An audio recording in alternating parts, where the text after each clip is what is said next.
का मार्ग है। याद रखना, हम में से सबका कल्याण तभी है जब भारत का कल्याण होगा, सनातन धर्म का कल्याण होगा।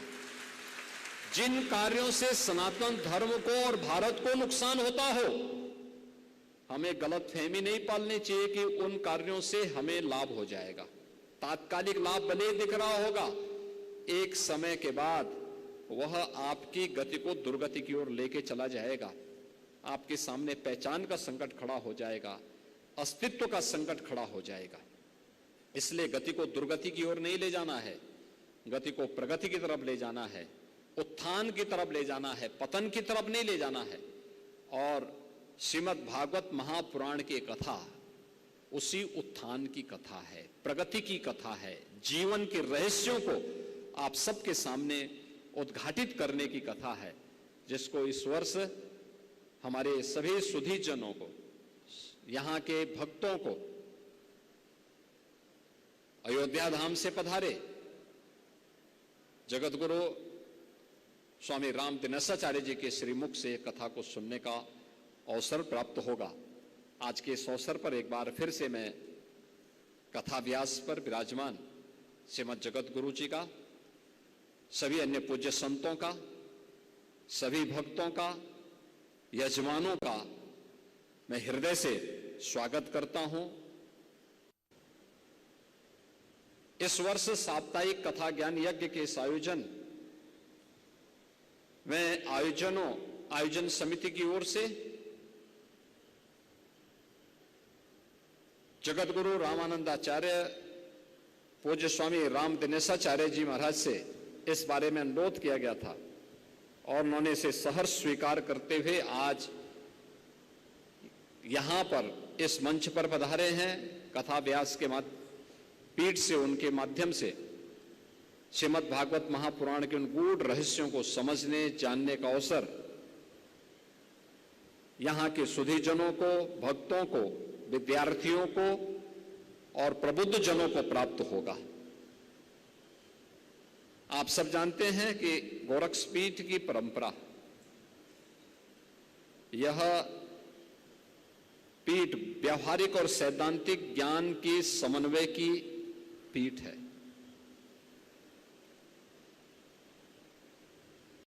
जीवन की वास्तविकता को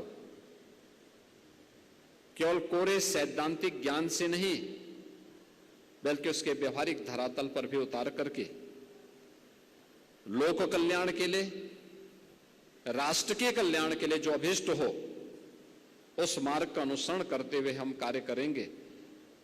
इस विश्वास के साथ गोरक्षपीठ के आचार्यों की परंपरा ने सदैव लोक कल्याण के माध्यम से राष्ट्र कल्याण के मार्ग प्रशस्त करने के लिए अपना पूरा जीवन समर्पित किया था।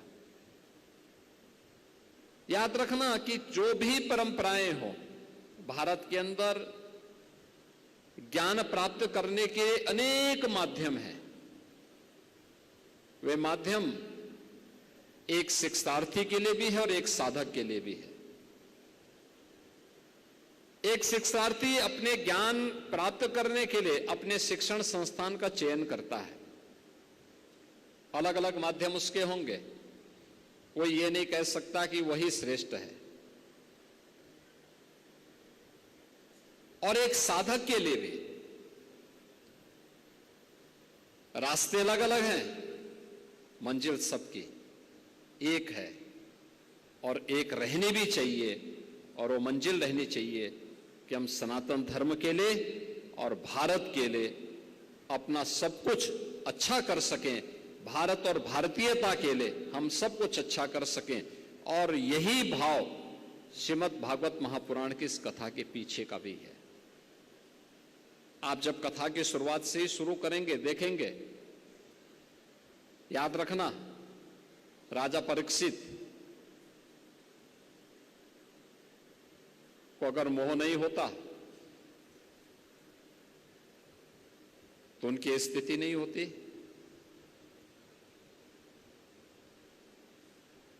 बुद्धि और विवेक से काम लेते तो कली को अपने सिर पर बैठने के लिए अनुमति भी नहीं देते। जब व्यक्ति बुद्धि और विवेक से जब उसका शून्य हो जाता है, जब वह व्यक्ति स्वयं के स्वार्थ में डूब करके स्वयं के हित के लिए अपने स्वयं के स्वार्थ में डूब जाता है, तो उसकी गति को दुर्गति की ओर जाने में बहुत देर नहीं लगती। गति को दुर्गति की ओर ले जाना है तो स्वार्थ के मार्ग का अनुसरण करो, और गति को प्रगति की तरफ लेके चलना है तो प्रगति का मार्ग परमार्थ का मार्ग है, जन कल्याण का मार्ग है, राष्ट्र कल्याण का मार्ग है। याद रखना, हम में से सबका कल्याण तभी है जब भारत का कल्याण होगा, सनातन धर्म का कल्याण होगा। जिन कार्यों से सनातन धर्म को और भारत को नुकसान होता हो, हमें गलतफहमी नहीं पालनी चाहिए कि उन कार्यों से हमें लाभ हो जाएगा। तात्कालिक लाभ भले दिख रहा होगा, एक समय के बाद वह आपकी गति को दुर्गति की ओर लेके चला जाएगा। आपके सामने पहचान का संकट खड़ा हो जाएगा, अस्तित्व का संकट खड़ा हो जाएगा। इसलिए गति को दुर्गति की ओर नहीं ले जाना है, गति को प्रगति की तरफ ले जाना है, उत्थान की तरफ ले जाना है, पतन की तरफ नहीं ले जाना है। और श्रीमद् भागवत महापुराण की कथा उसी उत्थान की कथा है, प्रगति की कथा है, जीवन के रहस्यों को आप सबके सामने उद्घाटित करने की कथा है, जिसको इस वर्ष हमारे सभी सुधी जनों को, यहां के भक्तों को, अयोध्या धाम से पधारे जगतगुरु स्वामी राम दिनेशाचार्य जी के श्रीमुख से कथा को सुनने का अवसर प्राप्त होगा। आज के इस अवसर पर एक बार फिर से मैं कथा व्यास पर विराजमान श्रीमद् जगतगुरु जी का, सभी अन्य पूज्य संतों का, सभी भक्तों का, यजमानों का मैं हृदय से स्वागत करता हूं।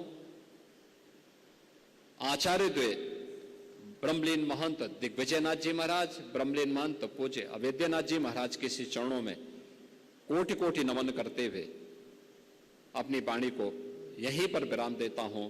आप सब मेरे साथ बोलेंगे, वृंदावन बिहारी लाल की, वृंदावन बिहारी लाल की, सत्य सनातन धर्म की, सत्य सनातन धर्म की, भारत माता की, भारत माता की, गौ माता की, गौ माता की, गंगा माता की, गंगा माता की, श्री अयोध्या धाम की, श्री राम जन्मभूमि की, भगवान श्री राम की, मर्यादा पुरुषोत्तम प्रभु श्री राम की, श्री हनुमान जी महाराज की, नमः पार्वती पतिये